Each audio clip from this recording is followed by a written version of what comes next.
Oke, Assalamualaikum warahmatullahi wabarakatuh. Eh, Segenap mahasiswa yang saya banggakan, saya ingin menyampaikan terkait materi Pancasila dan kewarganegaraan ya.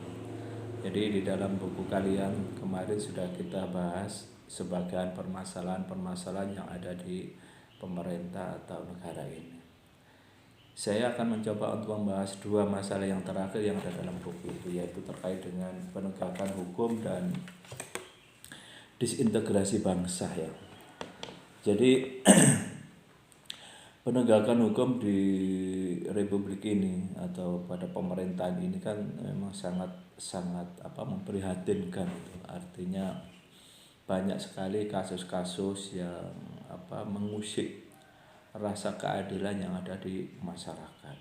Jadi pelaku-pelaku kejahatan, entah itu korupsi, narkoba, dan lain sebagainya itu ketika dihadapkan pada sebuah proses persidangan ternyata entah itu vonisnya atau putusannya itu tidak sesuai dengan kejahatan yang dilakukan. Kadang ada yang sangat jomplang gitu putusan antara putusan dengan kejahatan yang dilakukan. Nah, berbicara tentang penegakan hukum atau istilahnya itu law enforcement, itu sebenarnya ada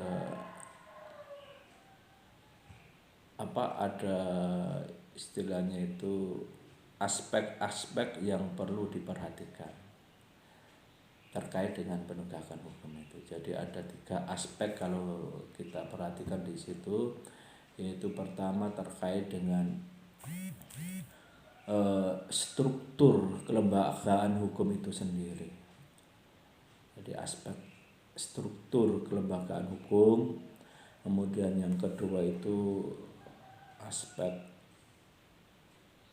substansi atau materi dari undang-undang atau hukum itu sendiri, kemudian yang ketiga itu adalah budaya hukum dari masyarakat atau dari warganya itu.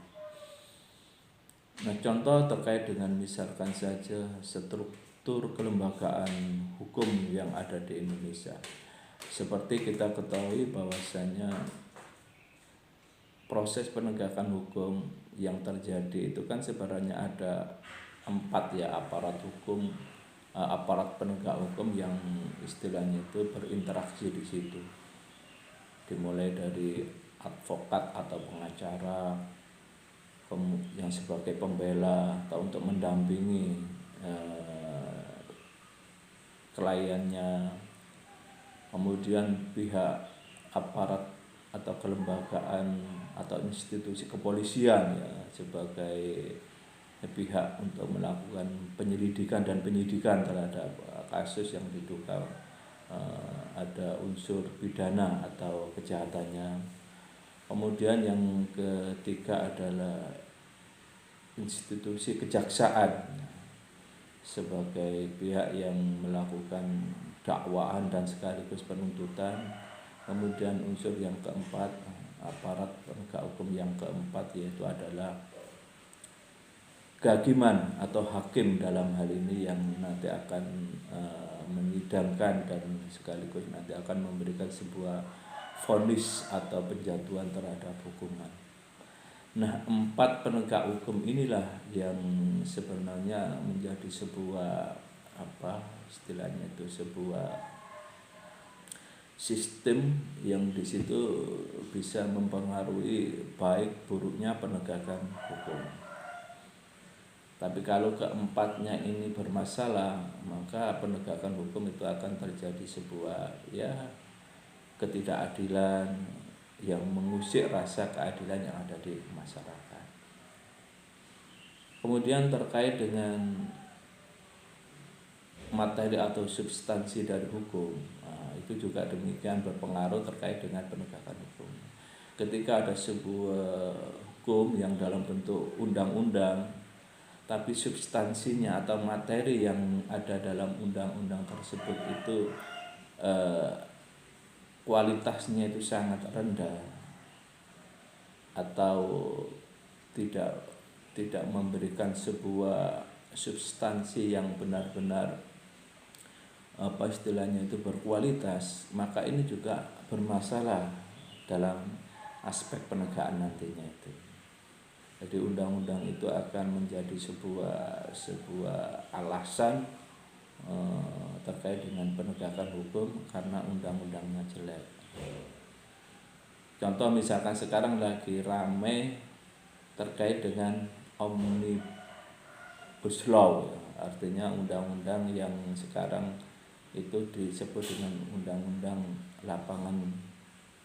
cipta lapangan kerja. Itu kan sekarang menuai protes dari hampir seluruh elemen masyarakat, karena dirasa bahwa substansi dari undang-undang itu bermasalah, ya, tidak melalui sebuah kajian-kajian yang cukup mendalam, dalam waktu yang relatif singkat sudah ditetapkan dan disahkan menjadi sebuah undang-undang.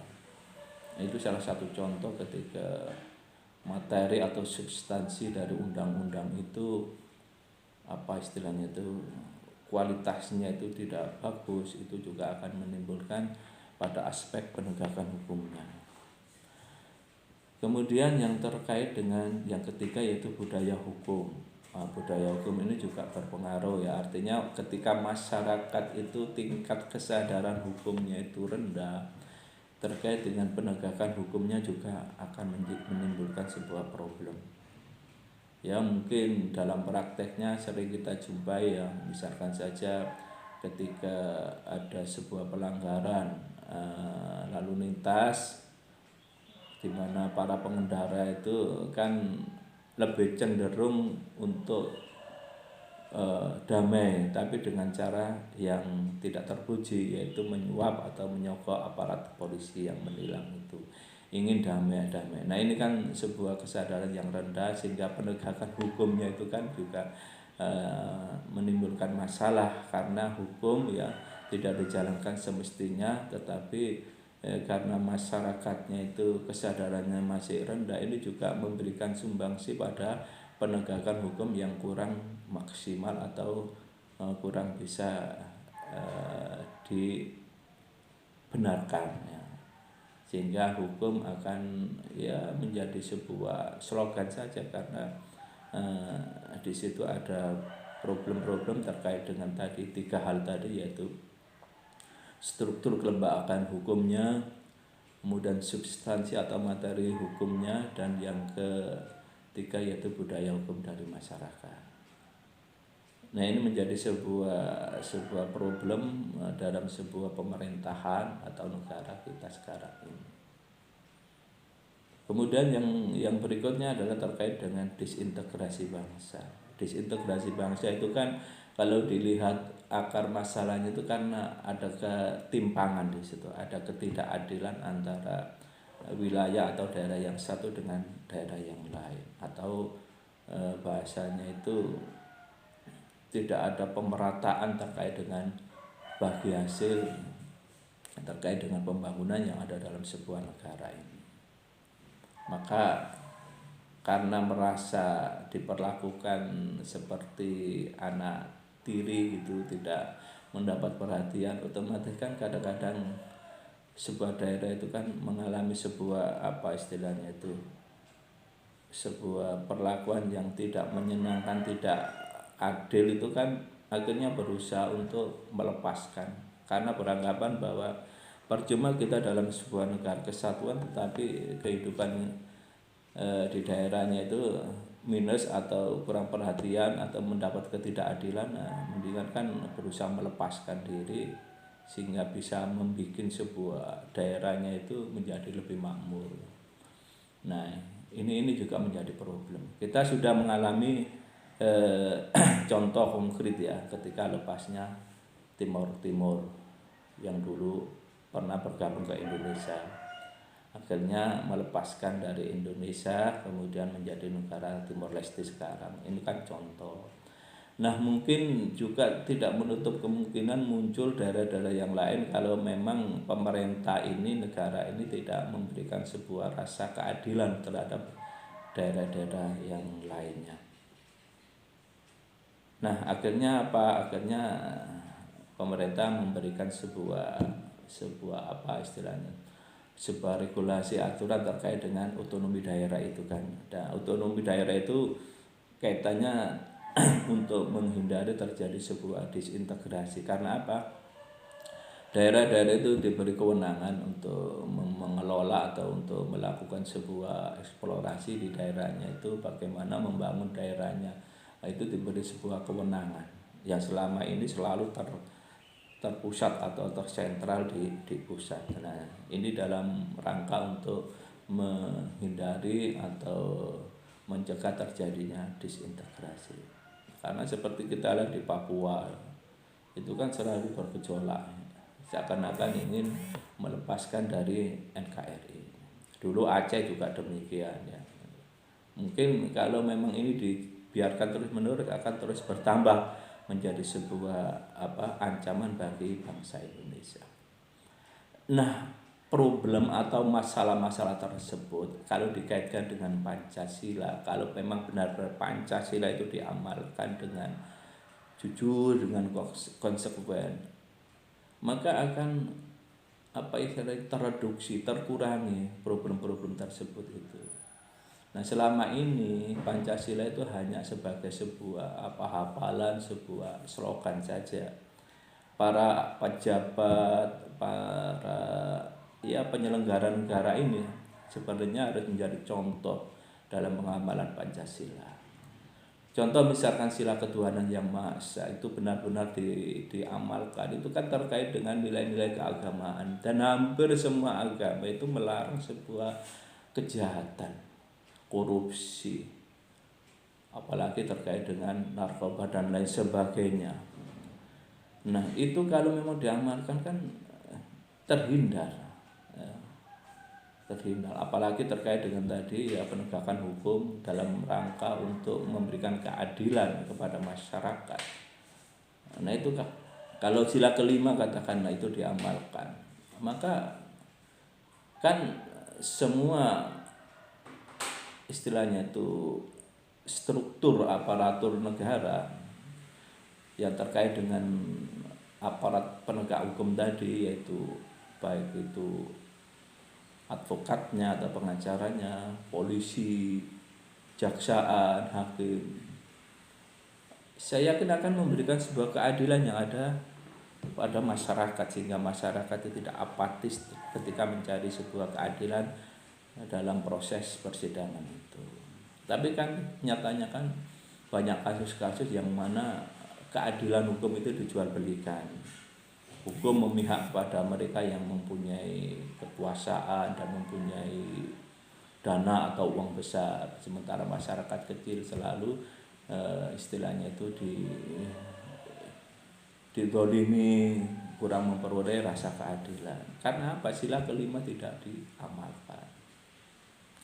Nah, itu contoh-contoh yang perlu diperhatikan. Juga terkait dengan disintegrasi bangsa tadi, atau misalkan ada sebuah wilayah yang mau melepaskan, itu kan juga ujung-ujungnya kan karena tidak ada keadilan kan di situ. Ada kesenjangan antara daerah satu dengan yang lain, atau adanya kesenjangan antara pusat dan daerah, sehingga ada upaya daerah yang merasa tidak diperhatikan atau kurang mendapat keadilan itu, ia berusaha untuk disintegrasi atau melepaskan dari negara. Ini kan juga problem juga ketika pengamalan Pancasila itu tidak dijalankan dengan baik dan konsekuen.